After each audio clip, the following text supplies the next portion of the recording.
Hi and welcome all. We are so happy to see you here at TechBBQ Digital 2020. Yesterday we discussed what VCs can do in order to protect and keep their founders mentally healthy. And today we're going to have a talk and dialogue with Jerry Colonna about what founders can do in order to stay mentally healthy and resilient on the journey. And there is a reason for this hot topic, mental health, here at TechBBQ once again. And that is because you can say research shows or statistics shows that between 60 to 75% of all startups that fail, they fail due to personal or interpersonal reasons. That is burnout, lack of focus, founder conflicts, lack of motivation, and so on. And that is in many ways a huge gap in our ecosystem, a gap that is often not talked about, very often stigmatized, and also hidden under the everything is awesome attitude, And despite this, and despite the fact that most VCs invest mostly in the team and in the person, very little is done in order to protect, develop, and nourish the mind of the founder, which in the early stage, of course, is the most important asset of a startup.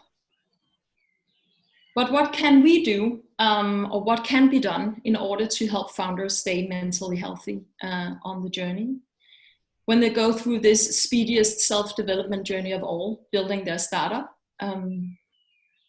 My name is Cecilie, and I am an executive coach and leadership developer.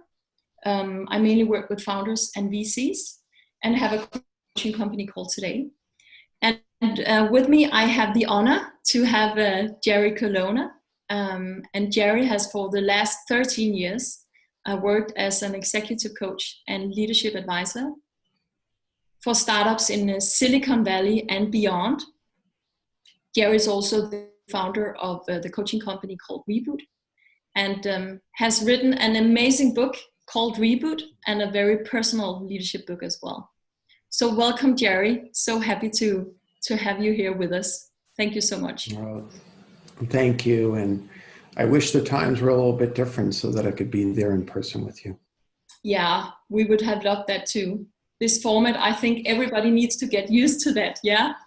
But in a way, you know, it binds us closer together in the world that we do not need to travel, which is That's true. So it also bears a gift. That's right. Yeah, that's right. So Jerry, for the last 2 decades, you have worked both as a VC and also as a coach, developing founders and leaders. And I'm really curious to hear, you know, what do you see as the three or main kind of psychological or mentally or mental challenges that founders face and maybe also in different phases? Well, I think the best way to summarize what the biggest challenges are stem from the notion that the misperception that the way to success is to merge identity with the enterprise.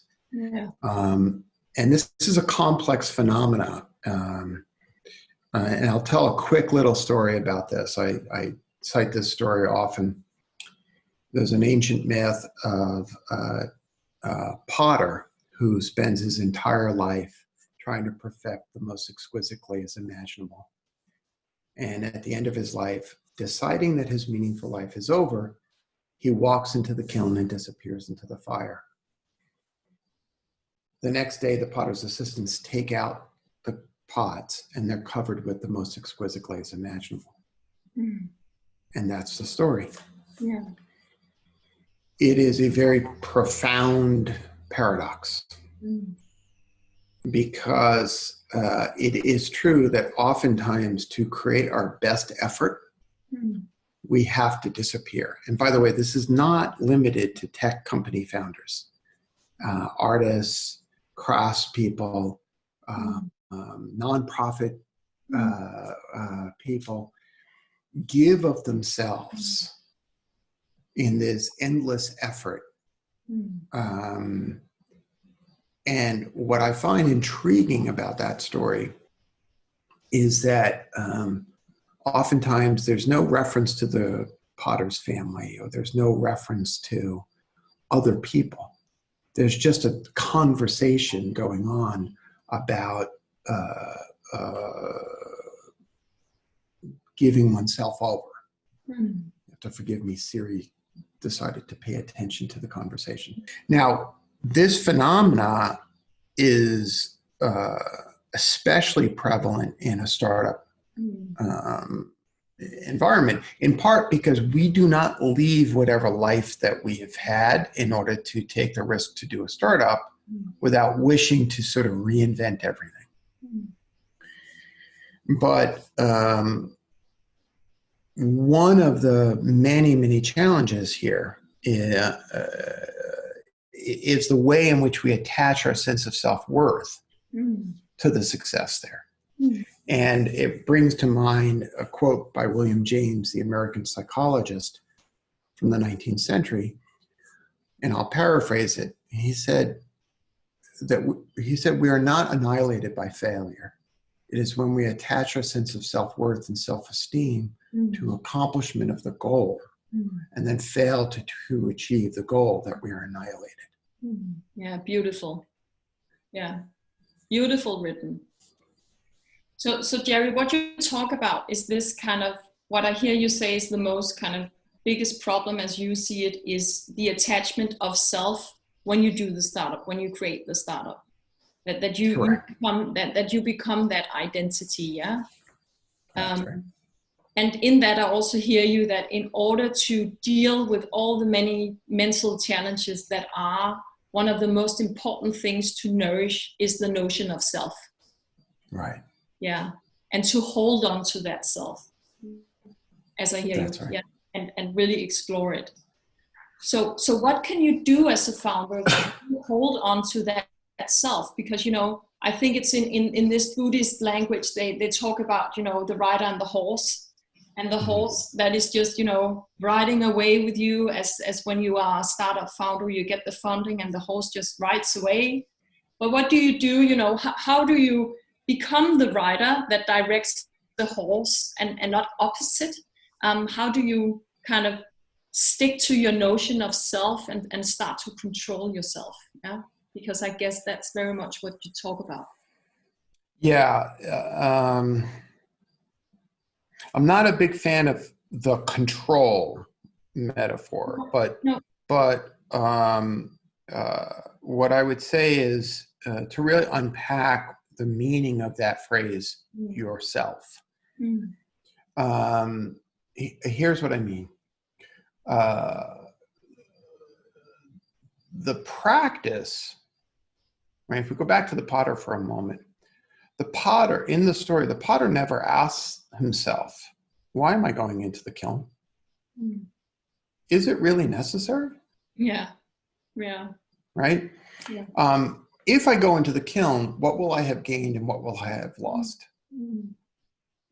Right? And in questions like that, when we question ourselves like that, what we're doing is reconnecting with what I would call as our soul. We're reconnecting to purpose. We're reconnecting to values.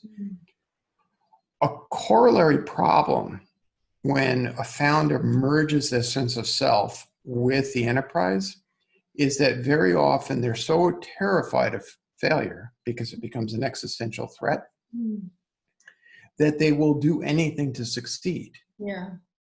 Including giving up their values, including giving up right and wrong. And what they love. Yeah. Including the thing, you spoke about co-founder conflict as a major cause of failure, including the thing about their co-founders that they loved, which is collaboration and camaraderie and creativity and innovation. all to ward off the annihilation that William James spoke of. Yeah. I think you have in your book, Jerry, you have this very beautiful picture about a leader. You know, the essence of a leader is about having this strong back and open heart. Yeah. And that's also what you talk about. I guess it's about connecting with that heart. Mm-hmm. Yeah. And connecting with your strong back. I really like that mental image you have in that book. Yeah. That image comes from my Buddhist lineage, and we call it the warrior stance, right? And the warrior stance doesn't look like this, like a boxer. A warrior is a strong back and an open heart. And strong back means physical discipline. It means being intellectually rigorous. It means being discerning and thoughtful. But open heart means staying connected to purpose, staying connected to values, staying connected to the things that matter, or as you put it, the things that you love. Right? Now, what we want is a proper balance between those two stances. Another image I will often use is of a container, right? So this container, this coffee cup, contains coffee. The coffee is values. The coffee is the content. The coffee is why I pick up the cup in the first place. But if I don't have a good container, I can't drink the coffee. No. Yeah. But if the container is empty, then it's useless. Why do I have this? And so the opportunity, I mean, you're speaking about resilience and mental health, and we're worried about warding off the negative. I'll add that there's an opportunity to go into the positive. The positive is to say, I can use my startup to actually grow. I can use my startup to explore, even more importantly, what are the things that I love? Yeah. So how do you, as a founder, stay connected throughout this journey that is, both a roller coaster and a pressure cooker and all these words in one? How do you stay connected with self? What is your advice? You're making me recall a really poignant moment at one of our boot camps, which are these weekend-long immersive experiences. And a successful founder and CEO sat in circle after 3 or 4 days of folks really getting to know each other. And he talked about having just closed a $30 million investment. And he burst into tears. And he said, it feels worse. Yeah. Because the burden, and you could just see his shoulders just slinking with the burden, right? Because in addition to worrying about existential failure of the enterprise, now he worried about disappointing his investors, who seemed to be all powerful, right? So how do you work against this tendency? Well, first, to note the universality of the tendency is really important. You are not alone in having these experiences. Again, to go back to that image, when that founder said that in circle, everyone else took out a deep breath of empathy. Oh my God. Oh, I know that feeling. So one is to understand community, to understand that these feelings are universal. Two, in understanding that these feelings are universal, because I'm having these feelings doesn't mean there's something wrong with me.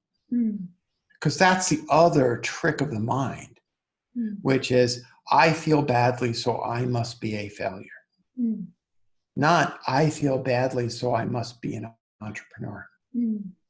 Right? And then lastly, and we've been touching upon this, but I'll reinforce it, to go back to that question. When a client comes to you and says, I'm feeling the way I'm feeling, I lost sight of why I founded the company. You bring them back to their purpose. As you recall from my book, there's a chapter in which I talk about the movement, as I put it, from heartbreak through resilience to equanimity. And the first observation is a discussion about life as a roller coaster. Yeah. And one of the most important points is that that's the way life is actually supposed to be. I'm going to repeat that because it's really important. When we talk about life as a roller coaster, whether it's a startup life or just life in general, there's a quality, there can be a quality of like, well, life's a roller coaster, what do you do about it? As if it's a bad thing. And my point is, no, that's actually the way life is supposed to be. Yeah. And our capacity to withstand the roller coaster is actually our capacity to learn how to deal with life. Because as the Buddha taught, life is marked by birth, old age, sickness, and death. And every one of those is a turn on the roller coaster. And so when we say, life is a roller coaster, what can I do about it? It's like saying, life is life, what can I do about it? Well, you can live it. The real issue is I don't want to suffer as a consequence of that roller coaster. So it's about how we think, as you say, it's about how we think about that roller coaster. It's that it's a normal part of life, and we need to integrate it in our life and also integrate it and be happy with it and learn to be happy with it. Or be sad. Yeah. It's okay to be sad with it, but to be okay with it, meaning to be accepting of it. Yeah. Yeah. Right? You know, in a sense, you know, what you're asking are for practices for building resilience. And one of those practices that we've just named is remembering who we are. Is remembering our purpose, remembering our values. Now, with that as a core of our warrior stance, we then lean into the reality of life, which is up and down, up and down, up and down, up and down. And the thing to remember in all of this is that who I am is unchanging. It may grow, but my core basic goodness remains untouchable. Up and down, up and down, and up and down. I'm still okay. Now, if we can achieve that stance, what we're really reaching for, even in the word resilience, is the capacity to withstand our own feelings. That's hard. That's hard. That's really hard. And Jerry, what in understanding your own feelings and kind of, you know, as a coach and a coach for founders, what do you do? What do you do to help founders understand their feelings? I know it's a lot question. Yeah. I mean, it sort of depends on the individual, but there is a sort of kind of universal path, which is the first thing is to make it safe to talk about those things. Right. And to destigmatize the experience. And one of the things that I would observe over the last 10 years is that there are more and more conversations like this happening in the world. And that feels good. The second thing is to create language around that. You know, my teacher and friend, Parker Palmer, likes to say that violence is what we do when we don't know what to do with suffering. Violence to self, violence to the planet, violence to our communities. And in his observation, he's making an implicit observation that we tend not to teach our children what to do with our feelings, with their feelings. One of the things that I will, when I explore this with a client, I will often pause and say, shh, don't cry. And they're stunned because they grew up hearing that, shh, don't cry. And as well-intentioned as that advice is from a parent, what it does is it stigmatizes crying. Yeah. It says, when you hurt, don't cry. And that's not a message we want to teach. I think in your book, Jerry, you had a really kind of interesting view on, because when I work with founders, it's kind of, I maybe don't have time to work with myself. Maybe don't have time to stick to myself or really do the work that is required. And I think that very often we talk about it as, it's because the founders, of course, need to be mentally healthy, needs to grow a business that is healthy and so on. But in your book, you also describes that a founder, in a way, the things that he or she is dealing with will be mirrored in the organization. So let's say a founder, has trust issues, or the founders has responsibility issues. That will be a cultural thing. Yeah.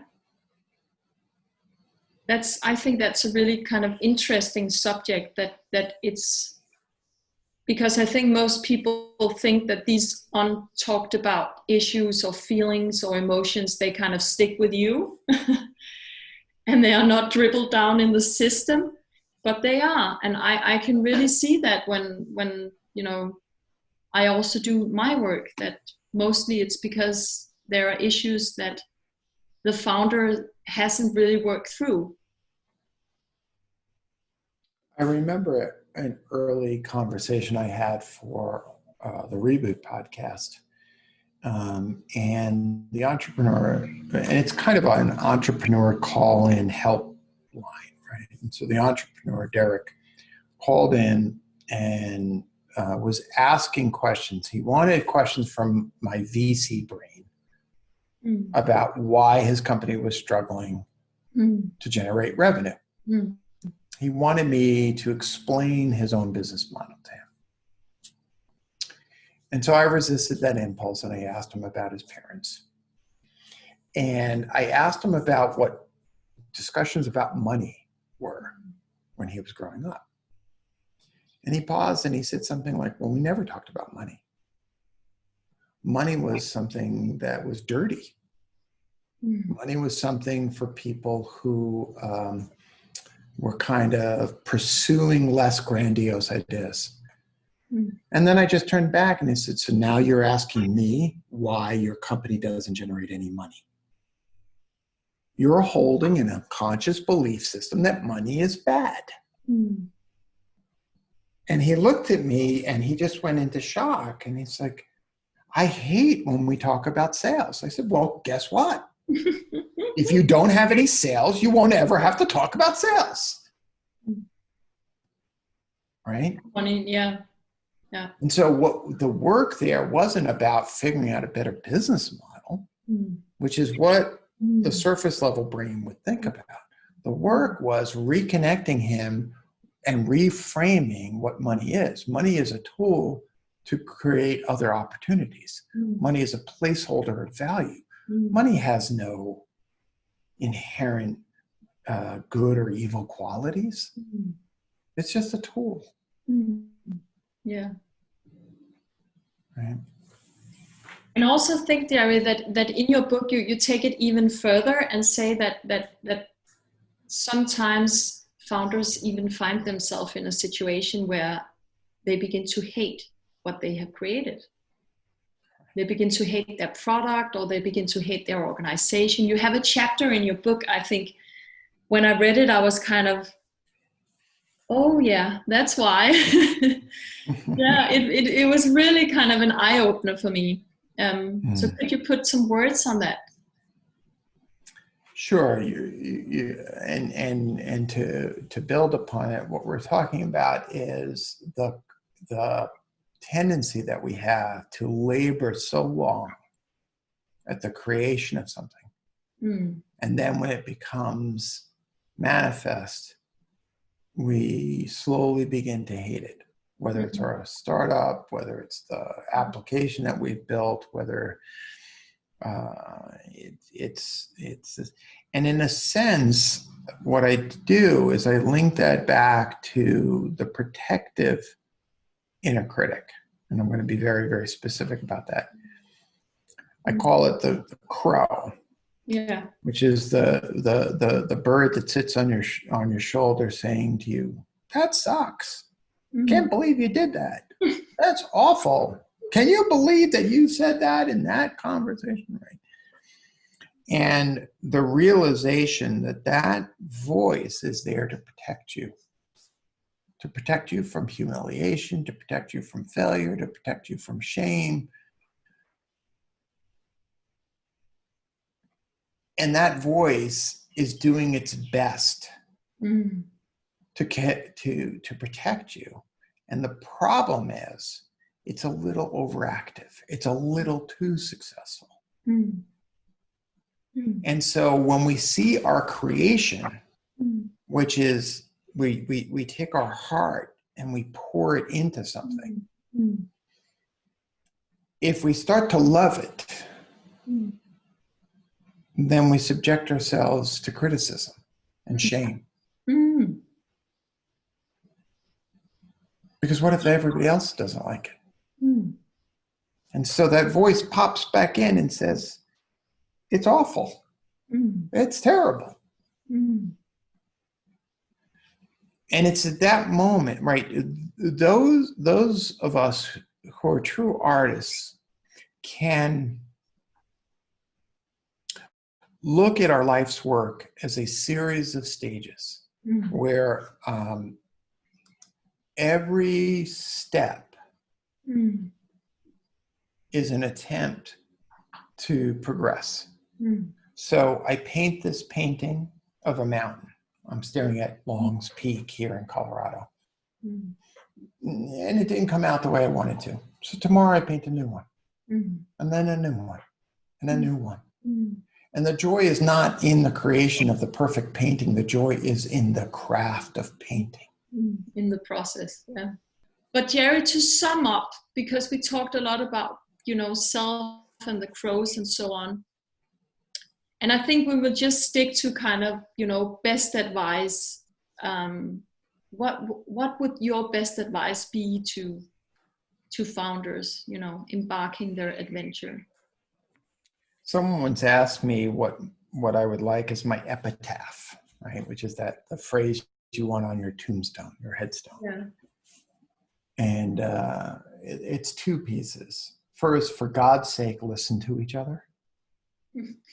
And the second, know that you're not alone. Know that you're not alone. Yeah. Yeah. If I gave you a gift in reconnecting, it was because I listened to you. And do you remember the moment when I asked your mother's first name? Yes, I couldn't even remember it because I wasn't connected. And so I connected you by listening to you. Yeah. Great experience. Thank you so much for that, Jerry. It was a pleasure. Thank you for doing this. And next year in Copenhagen. Next year in Copenhagen. We would love to have you here. Love to see you. We have great beers and the Little Mermaid and so on. Be well. Yeah. Be well, Jerry.